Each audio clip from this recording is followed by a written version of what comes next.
That promise of immortality is the cult's hook. You won't die, you'll transform. Lovecraft twists a universal fear, losing your humanity, into a siren call from the abyss.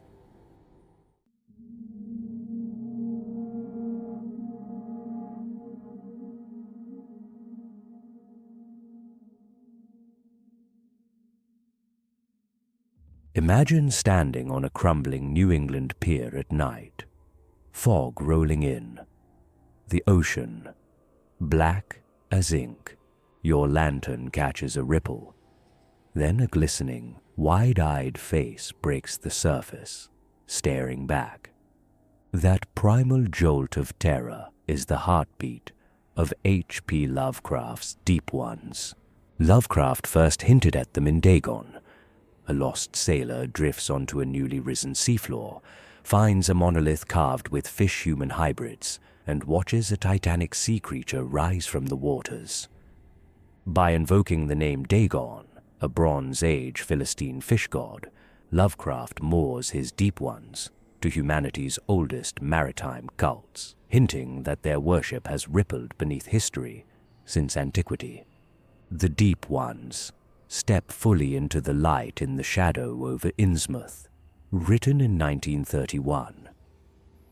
Our narrator visits a decaying fishing town and notices the locals' eerie Innsmouth look, bulging eyes, grey-green skin, mouths too wide, fingers almost webbed.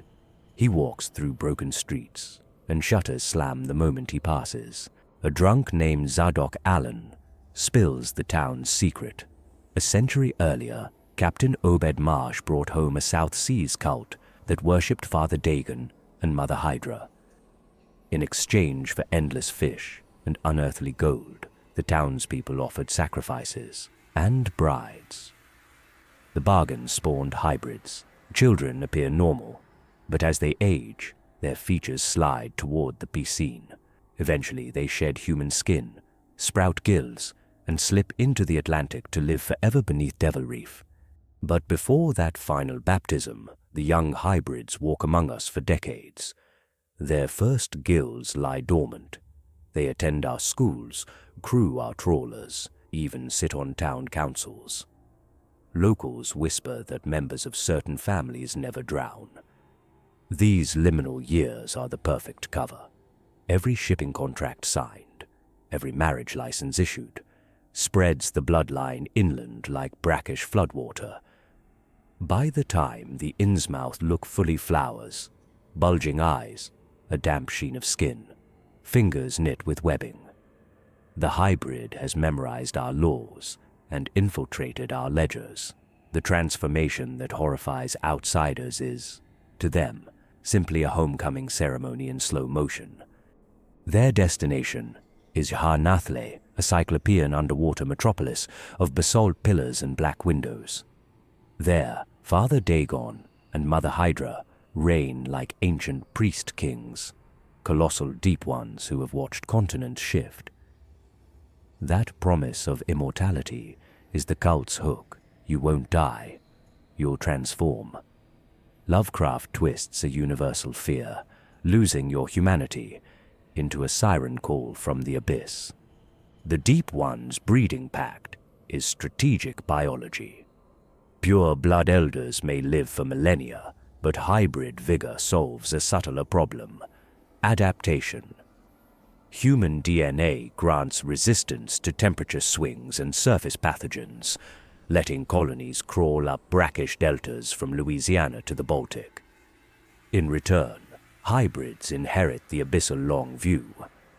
Ledgers seized after the Innsmouth raid describe genealogies kept like tidal charts, mating scheduled so each cohort reaches metamorphosis in staggered waves, ensuring a constant trickle of fresh infiltrators topside, while the eldest sink into legend.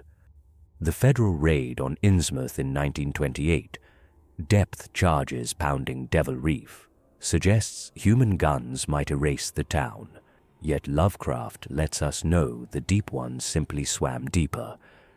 They are as eternal as the sea itself, If that sounds like dated pulp paranoia, consider modern shipping records. Maritime agencies still log unexplained sonar shadows pacing cargo vessels off Nantucket. Half-submerged figures have been filmed scaling ladders before slipping back beneath. Conspiracy forums trade grainy screenshots of corporate board members whose genealogy traces straight to Obed Marsh. Real or not, the rumors raise an unspoken question.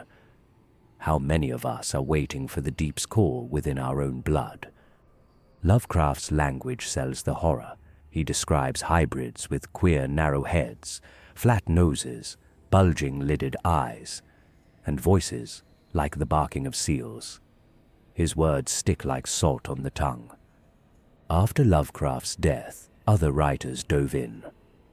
August Derleth recast Dagon and Hydra as great old ones, and sent deep ones slithering along new coastlines. Brian Lumley's Return of the Deep Ones drags them into modern California, their cult alive and well. Neil Gaiman drops a werewolf into Innsmouth and lets the fishfolk plot the world's end. Cinema couldn't resist. The Gill-Man of Creature from the Black Lagoon is basically a deep one in Hollywood makeup. Stuart Gordon's film Dagon lifts Innsmouth to a Spanish village, soggy alleys, chanting cultists, a grotesque mermaid goddess in the cellars. Guillermo del Toro flips the script in the shape of water, granting the fishman tenderness and romance. Video games turn the myth into nightmares you can walk through. Call of Cthulhu, Dark Corners of the Earth, drops players into Innsmouth's hotel chase, bolts splintering as fish eyes peer through cracks. Bloodborne reimagines them as cosmic sea priests in a haunted fishing hamlet. Tabletop gamers summon them weekly. Chaosium's Call of Cthulhu modules feature deep ones raiding seaside towns at midnight. Dungeons and Dragons borrows the concept outright with the Quotoa, fishmen worshipping a mad goddess beneath the Underdark. Why do they endure? Partly because Lovecraft tapped into real-world dread. Early 20th century America obsessed over degeneration and race purity. Innsmouth turns that prejudice literal. Outsiders who marry locals birth something not quite human. It's xenophobia in scales and gills. Yet the ending complicates the horror. When the narrator discovers his own deep one blood, loathing flips to longing. He dreams of plunging into black gulfs, finally free among immortal kin. Terror mutates into liberation. That pivot keeps the deep ones fascinating. They are monsters, but also a mirror. What if your deepest fear is also your truest self? Visually, they're irresistible. Silver skin, needle teeth, eyes reflecting drowned stars. They slip into any medium where wet shadows lurk.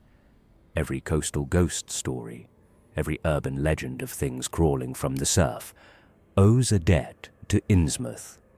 Even memes nod to them, call someone Innsmouth pretty, and horror fans grin knowingly. That's cultural stickiness.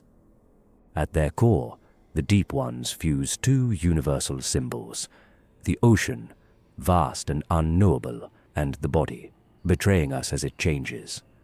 Lovecraft welded them together and whispered, "You belong down here, with us." A century later, the whisper is louder than ever, echoing in movies, games, comics, and the cold hiss of waves against forgotten docks. Next time you stroll a foggy pier and feel eyes from the water, remember Innsmouth. Listen closely. The sea might be calling you home.